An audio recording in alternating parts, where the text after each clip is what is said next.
So first of all, I need to make a confession. I'm an extreme ISTJ.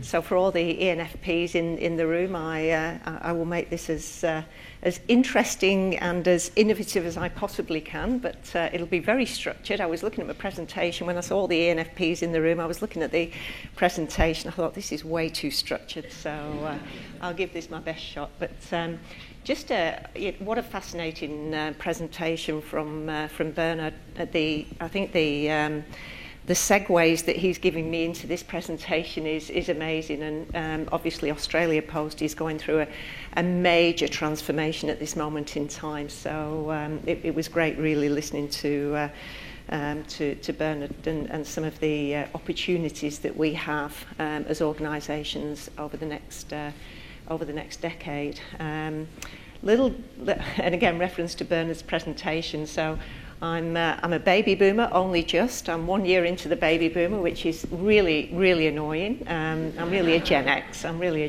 But so I'm one of the ones that's enjoyed a great career. I'm also one of those 10-pound poms that Bernard referenced as well. I'm still married for 27 years because it would be far too hard to train another one at this stage. So but very, very interesting information there. So before I start, I'd just like to ask everyone a question. There's lots of ladies in the room today, so just raise your hand if you've bought something online in the last 5 days. The last 3 days? 1 day? This morning?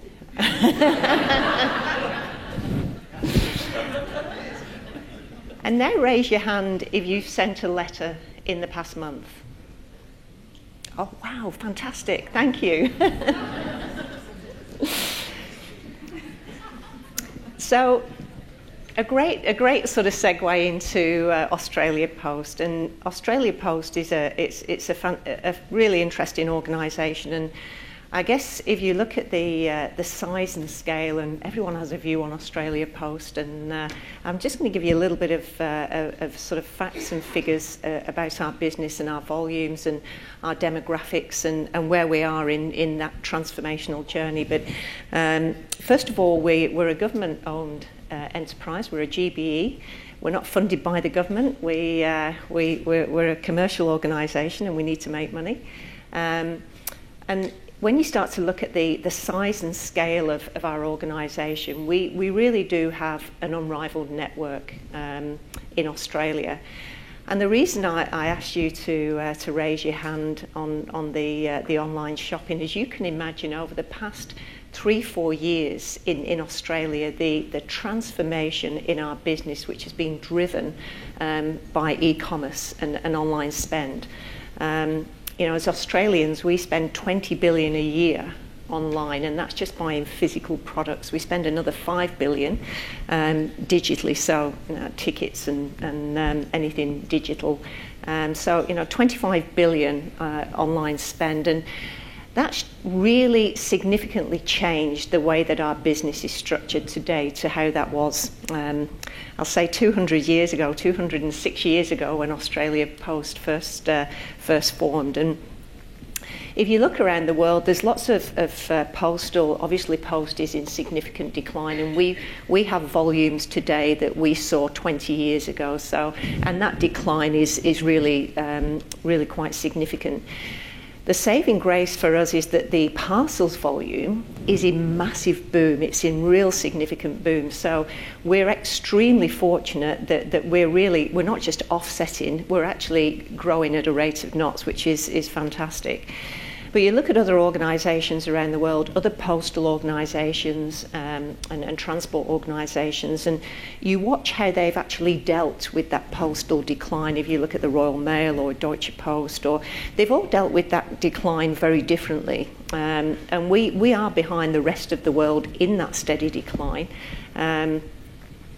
And it would be very, very easy to follow some of our peers around the world and say, if you look at Deutsche Post, the way that they actually structured themselves, and with a significant workforce, that they decided, when they were going through their transformational change, and hugely successful, but they did make some hard decisions in how they actually transformed that business. And one of those things was that they decided to terminate the vast majority of the workforce and bring on a contractor workforce and casual workforce. I guess the difference with Australia Post is that we made a decision a number of years ago that that's really not the way we want to transform our business. And we want to transform and really bring a business of 200 years along the journey, and it must be good at transformational change and innovation because it's still going after 208 years. So it's fantastic to see some of the businesses up there that have been around for 10 years or 5 years, and a lot of those are our customers, so the likes of Amazon and Google, and a lot of those are our customers. But I think that there is still a place for the organisations that have been around for hundreds of years, and who have managed to continue to transform themselves and reinvent themselves. But if you just look at the size and scale of Australia Post, and you look at the revenue, we're sort of 6.8 billion revenue, and we returned a profit before tax of 126 million last year, and we paid back 50 million of that in dividend to the government to invest in whatever they want to invest in.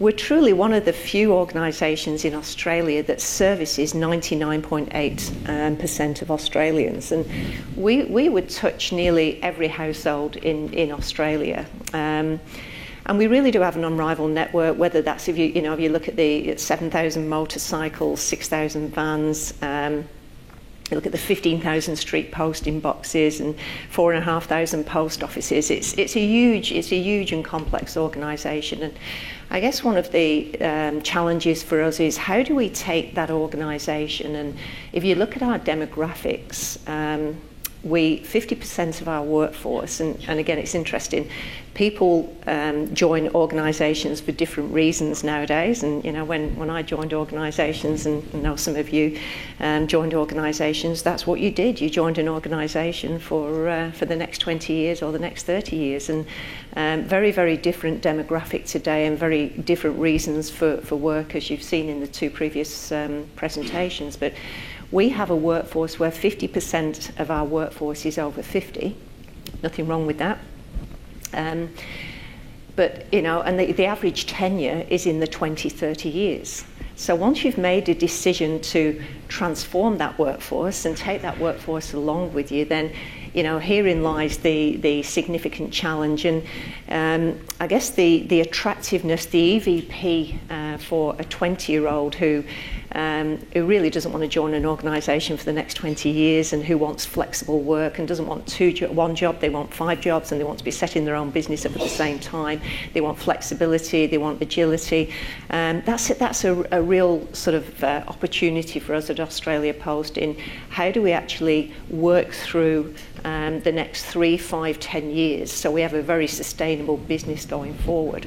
So that's really a significant part of our challenge, and I think one of the things we in our market, I think disruption is everywhere at this moment in time, and certainly in our industry and in our market. I've been in the industry for 30 plus years, but I think probably the past 2-3 years I would have seen more disruption in our industry in that particular market than in the past 30, and the pace of change is faster than I have ever seen it. And that's down to organisations like Amazon and Sendle and Uber, who have very, very different agile, flexible work models to big organisations like Australia Post, TNT, Toll, and the big parcel organisations. So what we're seeing is a real external disruption in our market, which means you've got to move fast. You can sit back and you can watch things happen, or you can move fast, and we've had to move fast over the past 2-3 years. And I think with that external disruption, I think customers are expecting different things. When I look at what I was buying 5 years ago online, I was, and I think, again, you'd be the same. You were buying very small Packets probably didn't have a lot of value in those packets. You know, you look at what you're actually buying today, the confidence of online shopping today is quite different. And you're buying quite expensive items now online, you're buying larger items online, and it's become a real way of life. But, you know, I think the thing for us is that customer expectations have changed so significantly. And, you know, what was once acceptable to be, you'd order on a Monday and deliver by a Wednesday, you're ordering on a Monday and you want that delivering with a two-hour window. You want that pair of shoes, you want that dress, you're going out tonight. You know, it's a very, very different expectation from customers. So, again, we've had to move with the growing demands of customer centricity in that market. So, and I think the external part of the driving change has been so significant for us. And I guess a big challenge for us is, how do you bring 38,000 people along with you who have been around for not 200 years, but have been in the business for 30 years, and how do you bring that postie with you who has done that postal round for the past 30 years and delivered letters and mail, and now transform that into, you know, you're now delivering parcels. You're not on a motorbike anymore, you're now in a vehicle, and you know, you're now delivering 100 parcels a day. Hey, and your customers just got a whole lot more difficult than before. So the growth of e-commerce has been significant for us, and with our people, like I say, we've got 5 generations working together for the first time, and that's challenging. That's hugely challenging. And I know as a number of you are HR practitioners or managers in leaders in business, that continues to be one of our biggest single challenges today in the 5 generations working together. You know, and what we need to think about is how we attract talent, how we retain talent, how we engage talent.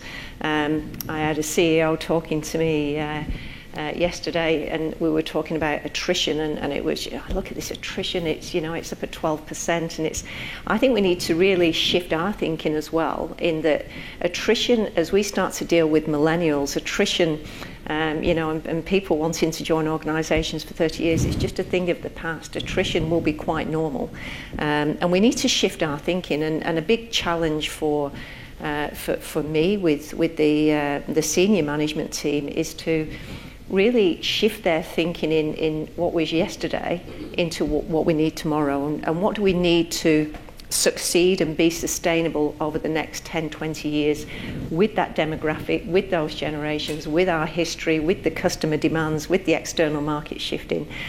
So a really great perfect storm for us at this moment in time. And we've got 2 quite different parts. We've got in Australia Post, we have the deliveries side of the business and the service part of the side of the business, and it's almost like we've got 2 very, very separate organisations. And, you know, in the service side of the business, we do have the knowledge workers. We have a very different demographic in that side of the business, and you start to look at the tenure and the demographic of that workforce. It is very, very different to what we have in the deliveries side of the business, where you know, the focus is very much on that transformational change in a large blue-collar industrial type workforce. So when you start to look at the challenge of integrating that network, and how do we bring that network together so that in the next 2 years, 12 months, 2 years, 5 years, we've got the best integrated network with the best people who are customer focused. And you know, it's not about jobs for life, it's about serving the customer. So that was really the challenge. I joined Australia Post 3 years ago, and that was really one of the reasons that I joined Australia Post, and one of the reasons, you know, that seemed like a huge challenge to me. So I was really interested to join and to start that transformation. And this is this looks like the most wanted list, doesn't it? This is our management team, and Bob Black, who is our EGM of e-commerce delivery, and again, that's a very large organisation. I've known Bob for 20 or 30 years, and we've not actually worked together until he first came to Australia 10 years ago. And he was the managing director at a previous organisation where we both worked, and that's a really interesting combination. I think he's actually an ENFP, but he swears he's a J, but it's a really interesting combination. And our first meeting, so I've known someone this, so long socially, and all of a sudden he was my boss. And that was one of the most difficult 2-3 months of my whole career, when he sort of breezed into the organisation with all his extrovert behaviours and innovative ideas and all over the place, and he's larger than life and lots of energy. And he and I, like I say, probably had 3 of the worst months of both our careers, because what should have worked really well just didn't work well at all. And we had a lot of challenging conversations, and Bob would be always in the moment, drawing on whiteboards, let's do this, let's do that. And I remember a real sort of defining moment in our first 3 months, where he said to me, Sue, look, we need to have a conversation. This just isn't working. This chemistry, I've known you for 20 odd years, and he said, this just isn't working, is it? And I said, no, it's not. And he said, well, why don't we just share why we think it's not working? And I said, well, you tell me, being an intro, I said, you tell me first what you think doesn't work here. You go first. And he said, well, so he said, we sit and we talk about ideas, and he said, I don't get a lot back from you. And he said, you just take it all in, and he said, you border on boring. I said, right, okay. And he said, so how do you feel about that? And I said, well, let me tell you. I said, you talk at 500 miles an hour. I have got no idea where you're going to go next. And I said, you'll talk for an hour, and at the end of that, you'll say, forget all that. And I can't tell you how much that drains me. And I said, I walk out of here drained, and I don't enjoy these conversations. And he said, the other thing about you, Sue, he said, everything has a process, everything's structured, everything. Why don't you just let it go? And I'm sort of gripping the table by this stage, and he's a great big F, and in many ways, and Fs are not always nice either. They can be at one extreme, or they can be at the other extreme. And I said to him, I said, look, I find you erratic sometimes. I said, you jump from one thing to the other. I said, just 1 minute it's like, we were talking about a process of, we were actually terminating someone at the time, which wasn't a nice process. And he said, Sue, you really focus on the process. I focus on the person. And so we're having this conversation, and really, as both of us have got no concept of MBTI whatsoever, and we're having this whole conversation, and we don't realise we've just reinvented the whole MBTI process. And shortly after that conversation, I met Martin Bolt, and I actually attended a conference that Martin was presented at, and a light bulb went on for me, and I thought this would be great to bring into our organisation, because not just for me and Bob, but that must be going on everywhere in organisations, that people just don't get each other. And it's as simple as that, isn't it? And that was the start of our MBTI journey in a different organisation, and we brought that into Australia Post, and our journey's been really, really interesting. And when I first sort of took this back to Bob, and I said, look, I'm thinking that we need to use a tool that helps us understand each other. Don't bring in any mumbo jumbo, Sue. And I said, this isn't mumbo jumbo, Bob. This is going to help you understand me. It's going to help you understand people who are different. And he's a great MD, and he's a great people leader, and he absolutely gets it. And Bob was really engaged. We first met with Martin, and we talked about an approach, and he was really engaged with this, and we went on a journey where we put hundreds of people through MBTI programs in the previous organisation. And we really started to see the difference of how people can work better together, you know, and it's not just MBTI preferences, it's personalities, it's demographics. You throw all of those things into the mix, you can't just think one-dimensional. But it was the start of a great journey for us. And moving into Australia Post, MBTI was always a tool that we used in Australia Post, but not as a fundamental pillar for transformational change. So again, it was a whole new positioning in a much bigger organisation of, you know, we should really start to use this tool, especially in transformation, in how to help people understand others. And, you know, there are so many conflicts in the workforce that can really be, and in the workplace, that can really be better understood by understanding yourself and then understanding others. So again, very fortunate that Australia Post wanted to go on that journey. And it's, you know, I think when you're sort of positioning a large scale program, and it's the same as HR practitioners whenever you're in that boardroom, and it's always about return on investment, it's always about the bottom line, and, you know, this might be a great soft and fluffy thing to do, Sue, but what's the return on investment for us? How is this going to help us in our transformational journey? So we started the journey in Australia Post with the senior management team, and we started at the top.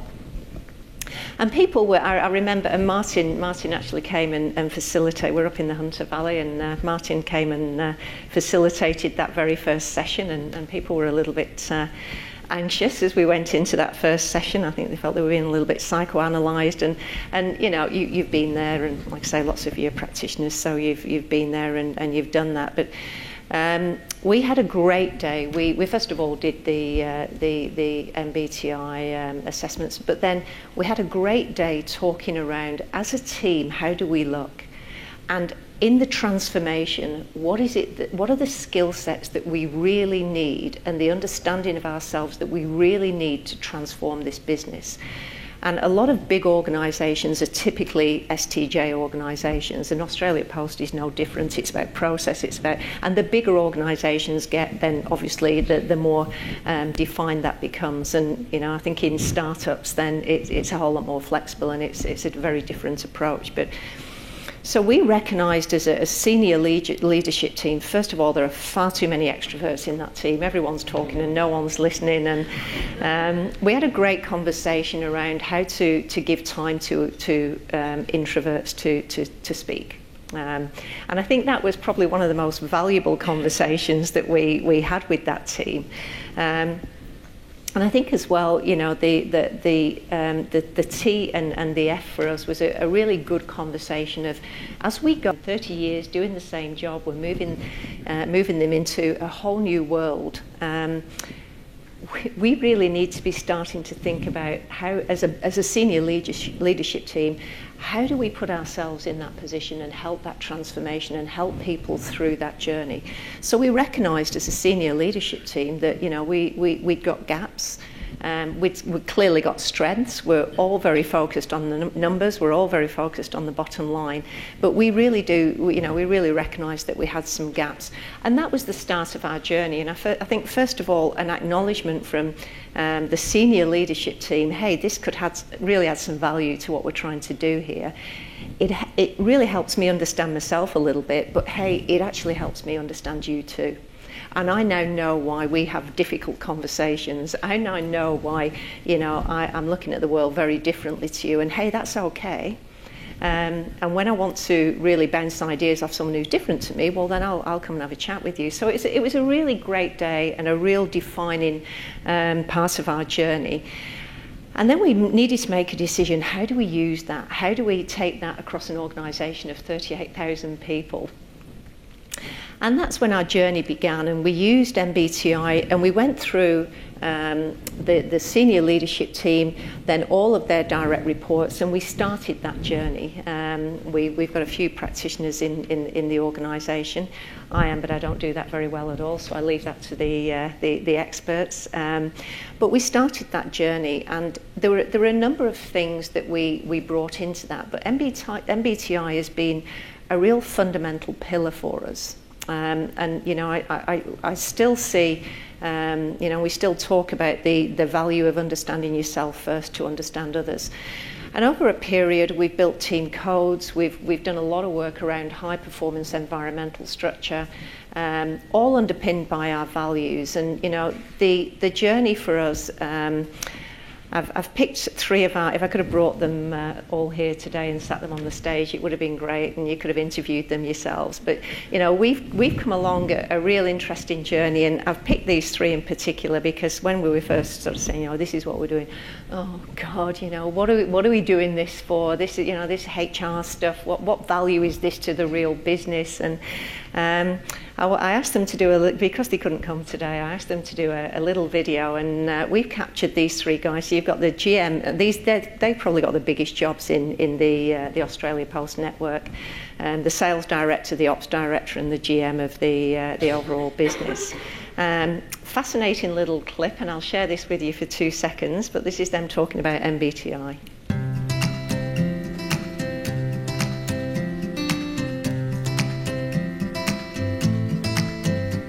High performance culture to me as General Manager of Sales, it's actually having the sales teams going above and beyond for the customers, so exceeding their expectations. We really need to make sure people understand what's important, where we're willing to go the extra mile for our customers. I think it's really improved the awareness within our teams and how we work together and how different individuals respond to different challenges. It's really key around making sure that they understand the different types. So when you understand your type and you then understand the customer's type, you can flex to get a better outcome. Unless everybody understands what we're trying to achieve and what the important milestones are, we won't be able to deliver for our customers. INFP.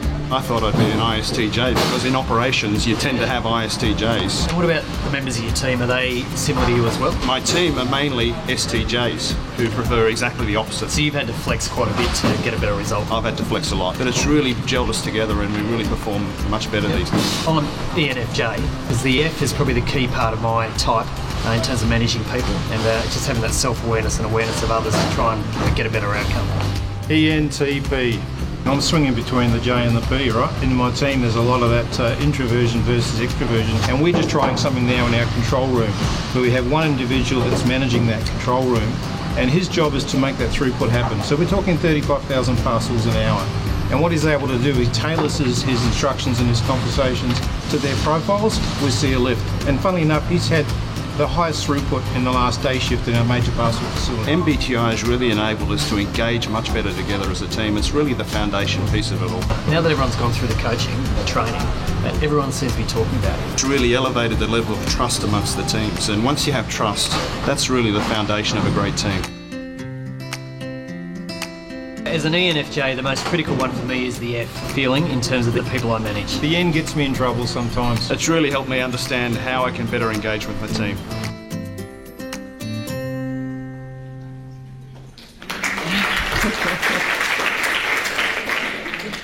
That's been harder than the transformational change of 38,000 people, but warms my heart when I watched that and I listened to them talking about that change. So I think, moving forward for us, I think I've painted a picture for you. MBTI will be a significant part of where we are in the future, along with other tools that we will use to transform that senior leadership team. And I think, again, for the IST or the STJ in me, I absolutely need to end on numbers, because it's not just about, and I love when Rod talks about the productivity improving and how they've used that within their teams to get people working better together. But this is just a bit of an extract from the results last year, where we saw the group revenue up at 6.8 billion, which is a 3.7% increase on last year. Profit before tax at 126 million, and that's an increase from 85 million the year before. As I said, we reinvest a lot of that money for sustainability of the organisation going forward. I do also credit that a big part of what we've done on the people journey, obviously our Net Promoter Score has increased. 61% staff engagement, and again, there's 38,000 people, and it's always a challenge to engage. Again, I do believe, and they believe, that this has been a significant part of that journey as well. So in a world where we're faced with a 5.6% increase in the parcels growth, international, and incidentally the three areas, when you look at that international side of the business, the three countries, to back Bernard's story up, the three countries that we buy from as Australians in that 20 billion spend are the UK, the US and China. And we're seeing a lot of growth in that international business. So 41% growth there, and that's all in line with the year-on-year decline, 11% year-on-year decline in the letters and mail business. So for me, again, significant change, and hopefully I wrote down the key things that people wanted to get from today. So I noted that there were some new ideas and practical application of MBTI in businesses, and you as practitioners or HR managers, how you can actually sort of take this to your management teams and to your organisations and really use this as part of transformation and change in a disrupting world. So thank you. I think I'm just slightly over time, but I think we're all good. Thank you.